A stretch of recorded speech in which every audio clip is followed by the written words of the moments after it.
साचो सतराम। पार साहब उन्हीं सचे साईं जी रहमत पाइण जे लाइ सन 51 में आए। ये संत, ये महात्मा, ये दरवेश, ये फकीर, ये देव, ये अवतार, ये जेको भी कुछ कंदा आहिनि उहे सभु असांजे लाइ कंदा आहिनि। हक़ीक़त में उनजी मंज़िल घणी मथे हूंदी आहे। उहे त जेको चाहिनि उहो करे सघंदा आहिनि, छाकाणि त उहे उन मंज़िल ते पहुतल हूंदा आहिनि जिते पहुचण खां बाद कुछ पाइणो या करणो पवंदो ई न आहे। जीअं उन वञा असां पाए सघूं, असां कुछ करे सघूं, असां अॻिते वधी करे मंज़िल पायूं, इन करे हू असांजे लाइ कंदा आहिनि। जीअं बदीन जा ॿ ब्राह्मण सचे साईं जी आशीर्वाद ऐं दर्शन पाइण जे लाइ उन्हनि जी दावन में आया। राड़की साहब पहुचण ते उन्हनि खे पतो पियो त साईं जन थुल वयल आहिनि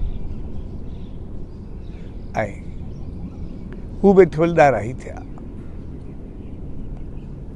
जॾहिं उते पहुता त साईं जन उन वक़्तु थुल खां निकिरी रहिया हुआ। सॼी संगत उन्हनि सां गॾु हुई, टांगो तयारु हो, जिते सभु मोकिलाए रहिया। साईं जन जो आसन टांगे ते विछायल हो। अॻियां थी ॿई ब्राह्मण अची करे साईं जन सां मिलिया ऐं अर्ज़ु कयो त साईं, असांजे घर में न्याणियुनि जी शादी आहे, तंहिंजे करे सफ़ेद पोश आहियूं ऐं उते जेकॾहिं कंहिंखो घुरूं था या चऊं था त पोइ इज़त ऐं मान न रहंदी, पर जेकॾहिं नथा घुरूं या नथा वठूं त शादी नथा करे सघूं। तंहिंजे करे कीअं बि करे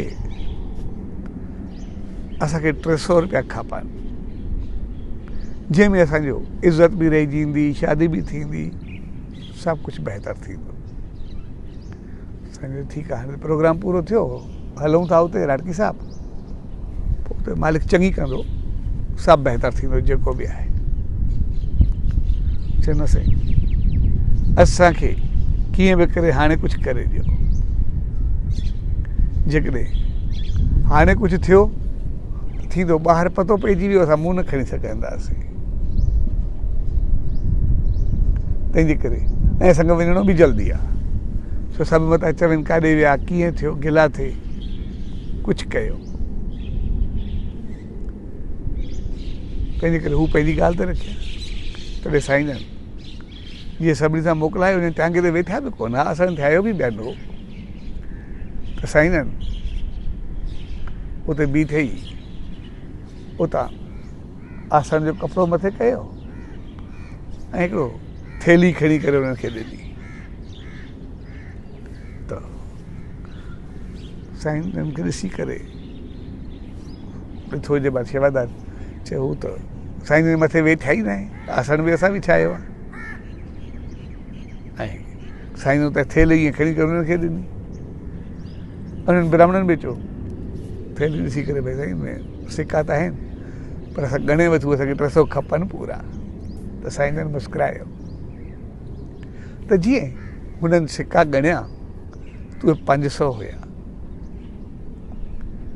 त हुननि चयो, साईं असांखे 300 खपनि, असांखे 300 में गुज़ारो थी वेंदो, 200 वधीक न, बसि तव्हां आसीस कयो, असांजी इज़त जी रहिजी ईंदी। तॾहिं साईं जन चयो, तव्हांखे शादी जे कार्य जे लाइ 300 आहिनि, पर 200 मञा तव्हां पंहिंजे ॿारनि खे कारोबार करायो, धंधो करायो, कम ते लगायो, त जीअं मालिक तव्हांखे भाग लगाए ऐं तव्हांखे वरी कॾहिं किथे हथ फैलाइणो न पवे, तव्हांजो जीवन सदाई सुखी रहे, ख़ुशि रहे ऐं हू आशीर्वाद वठी विया, सुख सां शादी थी ऐं पंहिंजे ॿारनि खे कम सां लॻायो। पोइ जेकॾहिं असां थोरो गहराई सां ॾिसंदासीं, जन खे ज़रूरत न हुई जेको ईअं ई थैली करे खणी करे ॾियनि पिया। बग़ैर साहिब जी मिसाल खे ॾिसंदासीं, जेको मोहल ॿार ज़िंदा करे सघे थो, त पोइ उन्हनि खे हिकु हिकु अॻियां घुरण जी कहिड़ी ज़रूरत आहे, झोली फैलाइण जी कहिड़ी ज़रूरत आहे। जीअं सच साईं जो, भगत साहिब जो मिसाल आहे त भक्ति पूरी कंदा, सभु ज़रूरतूं पूरियूं कंदा ऐं भगत साहिब खे त जेको मिलंदो विराए ॾींदो, पर सचे साईं जी त थैली हूंदी भाई रामन वटि, जेको मिलियो उनमें ॾिनो ऐं जेतिरा घुरण वारा हूंदा उन थैली वञा कढी करे ॾींदो रहंदो ऐं जेसि ताईं सभु राज़ी थी वञनि एसि ताईं हलंदी रहंदी। सच साईं जी थैली में एॾो भाग हूंदो जो जीअं चवंदा तीअं थींदो। त पोइ उन्हनि खे कुझु करण या चवण जी ज़रूरत न हूंदी, पर पोइ बि झोली फैलाईंदा, हिक खे चवंदा कुझु ॾियो, उन्हनि खे ॾियो। इहो छाजे लाइ? हक़ीक़त में उन्हनि खे असांजो ख़्यालु हो, उन्हनि खे असांजो वीचार हो, उन्हनि खे असांजी सोच हुई त इन्हनि खां कुझु करायूं, इन्हनि खां कुझु करे वठूं ऐं इन जे लाइ हू कुझु कराइण चाहींदा। झोली फैलाइण जो मक़सदु हो त जीअं ॿियनि लाइ कुझु थिए, छाकाणि हर हिकु इंसान पंहिंजी ज़िंदगी में पूरो हूंदो आहे। हर हिकु इंसान पंहिंजो पाण में पूरो हूंदो आहे। हू पंहिंजे घर, ॿार, सोच, कारोबार खां, संगत, साथ, दोस्ती खां घटि निकिरी सघंदो आहे। इन करे हर कंहिंखे पंहिंजी लॻल हूंदी आहे, पर साईं जन झोली फैलाए सभिनी खां जेको वठी करे ॾींदा, इन जो मक़सदु हो त हीउ आम इंसान कुझु एतिरो करे न सघंदो आहे, पर जेको बि कुझु हू झोल में ॾींदो त पोइ उहो वरी जेको चङनि कमनि में लॻंदो, कंहिंजो दुख, कंहिंजो दर्द, कंहिंजो कष्ट, कंहिंजी तकलीफ़ उहा लहंदी त पोइ उन्ही सां जंहिंखे मिलंदो उनजो फल उहो ॾियण वारे खे मिलंदो। पोइ जेको ॾियण वारे खे फल मिलंदो उन्ही सां उन्ही जा जेके बि, छाकाणि कारोबार कंदे इंसान खे चाहींदे या न चाहींदे कुझु ग़लतियूं थींदियूं ई आहिनि, कुझु हेठि मथाई थींदी आहे, जेको गुनाह थींदो आहे त पोइ उहो जेको कंहिंजी मदद पहुचंदी, कंहिंखे कुझु ज़रूरत पूरी थींदी, कंहिंजो दुख लहंदो, कष्ट लहंदो, उनजे अंदरि मंझां जेका आसीस निकिरंदी त पोइ शहंशाह सतगुरु साईं सतरामदास साहिब जन चवंदा, हर हिकु जीव पंहिंजे कर्मनि जो फल पाईंदो आहे, पर आसीस ऐं पिट, दुआ ऐं बददुआ ॿ अहिड़ियूं चीज़ूं आहिनि जेके कर्मनि खां घणो मथे हूंदो आहे।